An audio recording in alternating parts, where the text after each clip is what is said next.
안녕하세요, 데이비드입니다. 오늘은 제가 새로 구매한 애플에서 나온 카메라 아이폰 15 프로 맥스에 대해서 이야기를 해보도록 하겠습니다. 아이폰 15 프로 맥스는 이제 구매한 지 한 달 정도 됐는데 기존에 쓰던 스마트폰이 아이폰 14 프로 맥스였어요. 이게 15 프로 맥스인데 두 가지가 달라진 점이 아주 없진 않습니다. 그래도 스마트폰을 1년 만에 바꾸기에는 조금 무리가 있긴 했는데 딱 두 가지 발표하는 점 때문에 이거 카메라를 빨리 써보고 싶다 이런 생각을 하게 됐고, 결국 구매해서 써본 포인트들이 있습니다. 오늘은 그 포인트들이 어떤 것들이 있는지 한번 이야기해보고, 그 외에도 아이폰 15 프로 맥스가 가지고 있는 장점 이런 것들 한번 설명드리고, 여전히 아쉬운 점들은 어떤 것들이 있는지 한번 이야기해보도록 하겠습니다. 먼저 아이폰 15 프로 맥스에서 크게 달라진 건 카메라예요. 5배 줌 카메라로 망원 카메라가 바뀌었는데 기존 카메라는 똑같고요.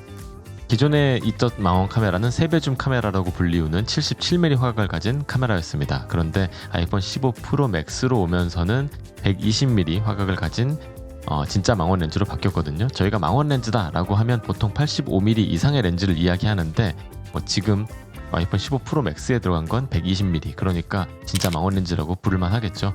그리고 망원 렌즈의 포커스 픽셀이 기존 6%에서 100%로 많이 개선이 됐습니다. 이 얘기는 카메라에 들어가 있는 이 영상을 기록하는 센서가 이렇게 있는데, 거기에 초점을 검출할 수 있는 포커스 픽셀이라는 것들이 있거든요. 그게 이제 기존에는 6%, 그러니까 100개 중에서 6개만 그 포커스를 검출할 수 있는 픽셀이었는데 지금은 100%로 늘었습니다. 그러니까 수치상으로 보면 기존보다는 훨씬 더 초점을 검출해주는 능력이 향상됐다, 이렇게 볼 수 있을 것 같아요. 실제 사용하는 데에는 사실 그 전에도 초점을 검출하는 데 문제가 있다 이렇게 생각해 본 적이 없기 때문에 체감할 수 있는 선에서 달라진 점들은 크게 있을 것 같진 않습니다. 어쨌든 수치상으로 개선이 됐기 때문에 좋아졌다 이렇게 말씀드릴 수 있을 것 같아요.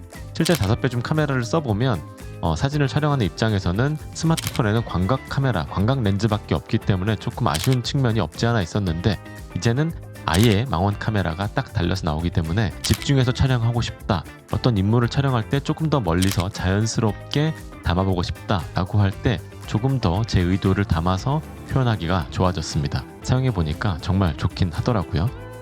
두 번째로 말씀드리고 싶은 건 이제 로그 픽처 프로파일을 지원한다는 내용인데, 로그 픽처 프로파일은 일반적으로 영상을 촬영하시는 분들은 크게 신경 쓸 만한 부분은 아닐 것 같긴 합니다. 보통 영상을 촬영할 때 전문적으로 조금 찍고 싶으신 분들, 정말 색감 작업을 잘 해보고 싶으신 분들이 관심을 가지는 프로파일이 로그라는 픽처 프로파일인데, 이 부분을 이제 아이폰 15 프로 맥스에서 지원을 해주면서 이제는 스마트폰으로 찍은 영상도 컬러 그레이딩, 영상 색감 작업을 하기가 굉장히 용이해졌다, 이렇게 이야기를 드릴 수 있을 것 같습니다. 제가 지금 촬영하는 이 영상도 카메라에서 로그 픽처 프로파일이라는 것으로 찍고 여기에 색 작업을 이렇게 하는 거거든요. 그래서 지금의 색감을 만들어내는 건데, 이게 이제 이 작은 스마트폰에서도 가능하다 이렇게 보시면 될 것 같습니다. 굉장히 강력한 카메라가 됐죠. 진짜 이제 스마트폰이라기보다는 카메라다 라고 이야기하는 게 더 어울릴 정도로 좋은 카메라가 된 것 같습니다. 실제로 로그 픽처 프로파일로 촬영을 했을 때 정말 만족할 만한 성능을 보여줬습니다. 그래서 앞으로는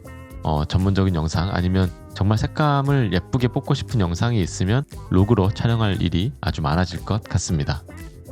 이 외에도 스마트폰이기 때문에 굉장히 장점이 있어요. 많은 것들이 바뀌었는데 이제 티타늄으로 재질이 바뀌면서 무게가 굉장히 가벼워졌습니다. 이게 카메라를 쓰는 입장에서는 어쨌든 들고 다니는데 휴대성이 조금 더 강화됐다, 이런 측면들도 있고, 기존에는 이 무게 때문에 짐벌을 사용하지 못하는 경우, 아니면 짐벌을 쓸 때 조금 더 조심스럽게 사용해야 되는 경우가 덜어는 있었거든요. 그런데 이제 무게가 가벼워지면서 그런 걱정들이 한층 더 없게 됐다, 이렇게 말씀드릴 수 있을 것 같고요.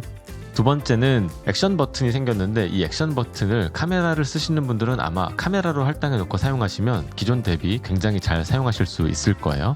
기존에는 화면을 올려서 잠금을 한 다음에 카메라 앱을 열던지, 아니면 홈 화면에서 쓸어 넘겨가지고 반대에서 하던지, 어쨌든 2번 이상 화면을 터치해야지만 카메라를 쓸 수 있었는데, 지금은 이 버튼 하나만 누르면 바로 카메라를 쓸 수 있도록 설정이 바뀌기 때문에 정말 편리하게 바로바로 사진을 찍을 수 있다, 이런 점들은 정말 좋아진 점이 아닌가 생각이 됩니다.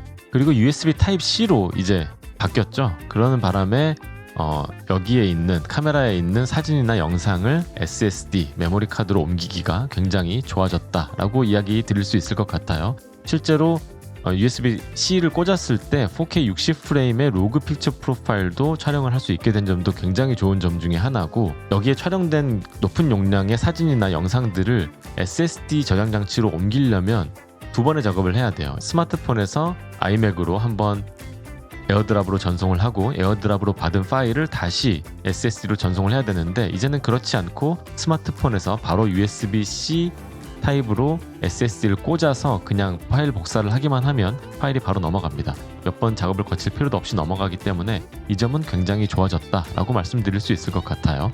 지금까지는 장점을 좀 말씀드려봤고, 이제는 아쉬운 점들 몇 가지를 또 말씀드려야 될 것 같은데, 가장 아쉬웠던 점은 이 망원 카메라에서 오는 아쉬움입니다. 이게 만족감은 굉장히 크긴 한데, 이 5배줌 카메라가 제가 만질 수 없는 설정들이 몇 가지 있습니다. 무슨 얘기냐면, 최소 초점 거리를 알 수 없기 때문에 제가 어떤 사물을 찍으려고 가까이 가져가면 이 초점 거리가 바뀌게 되잖아요. 그런데 이 5배줌 카메라가 가릴 수 있는 최소 초점 거리를 벗어나게 되면, 그것보다 더 가까워지게 되면 자동으로 카메라가 메인 카메라로 바뀝니다. 그 다음에 5배줌을 표현할 수 있게 디지털 줌으로 5배를 표현을 하게 되거든요. 그러면서 이제 화질 저하가 일어나게 되는데, 실내에서 사용하기에는 정말 적절하지 않은 측면들이 있고, 5배줌 카메라를 조금 클로즈업 용도로 쓰려는 경우가 어느 정도 있는데, 그런 부분들에 있어서 제가 설정할 수 있는 부분 없이 자동으로 넘어간다, 이런 부분들은 굉장히 불편한 것 같습니다. 어떻게 보면 애플이 사진이나 영상 이런 데 좀 진심인 것 같으면서도 사용자의 의도를 알아서 바꿔버리는지, 이런 부분에 있어서는 조금 불만족스러운 부분이 아닌가 하는 생각이 좀 들었습니다. 그리고 영상이나 이런 거에 진심인 것 같으면서도 아직도 로그 픽처 프로파일을 촬영할 때 히스토그램이나 지브라 패턴 같은 기본적인 툴을 지원해주지 않는 것도 조금 불만족스럽긴 합니다. 이게 별것 아닌 것 같은데, 여러 컷을 찍다 보면 어떤 컷을 찍었을 때의 밝기를 항상 맞추려는 노력을 많이 하거든요. 근데 그런 부분들을 조금 수치상으로 잘 알 수 있게 지원해주는 게 히스토그램이나 아니면 지브라 패턴인데, 이런 것들을 지원해주지 않아서 오는 불편함, 이런 것들은 여전히 좀 영상이나 사진을 사랑하는 애플 같지는 않다, 이런 느낌이 조금 들었습니다. 그리고 마지막으로 아쉬웠던 점 중에 하나는 여전히 프로 모드를 지원해주지 않는다는 겁니다. 사진이나 영상에서 프로 모드라는 건 이제 셔터 스피드나 ISO, 조리개, 초점 거리 이런 것들을 수동으로 설정할 수 있게 해주는 부분인데, 이런 부분들을 기본 앱에서 프로 모드라는 걸로 지원을 해줘도 충분할 것 같은데, 이런 부분을 지원해주지 않으니까 제가 의도한 대로 사진을 촬영하는데 어느 정도 한계에 부딪히는 것 같습니다. 그래서 그런 부분들은 여전히 너무나 아쉬운 부분으로 생각이 되고, 갤럭시 스마트폰의 경우에는 이런 프로 모드를 지원해준다고 하는데, 애플은 기본 앱에서 이런 거를 좀 지원해줘야지 되지 않을까라는 생각이 조금 있습니다. 사실 서드파티 앱인 필드믹 프로에서 지원이 되는 걸 보면 지원이 안 되는 건 아닐 것 같거든요. 그런데 이게 기본 앱에서 지원이 안 되는 게 좀 의문스럽긴 하네요. 빨리 좀 지원을 해줬으면 좋겠습니다. 소프트웨어 업데이트를 통해서라도요. 오늘은 애플에서 나온 카메라가 3개 달린 카메라 아이폰 15 프로 맥스에 대해서 이야기 드려봤는데요. 오늘 영상이 재밌으셨고 도움이 되셨다면 좋아요, 구독 많이 눌러주시고요. 앞으로 제 유튜브 채널이랑 인스타그램 이런 곳에 아이폰 15 프로 맥스로 찍은 사진과 영상 많이 올릴 테니까요. 한번 지켜봐 주시기를 부탁드리겠습니다. 그럼 저는 다음에 더 좋은 영상으로 찾아오겠습니다. 안녕히 계세요. 구매를 하고 싶으신데 좀 망설여지시는 분들은 카메라가 3개잖아요. 이것만 다 해도 한 100만 원이 넘습니다. 그리고 바디가 100만 원 정도로 한다고 하면 한 200만 원 정도겠죠. 스마트폰 기능이 되는, 인터넷 되고 전화 되는 렌즈가 3개 달린 카메라를 200만 원 정도에 구매한다 라고 생각하시면 어느 정도 논리가 서지 않을까 싶습니다. 구매하시려는 분들은 이런 논리를 한번 사용해 보세요.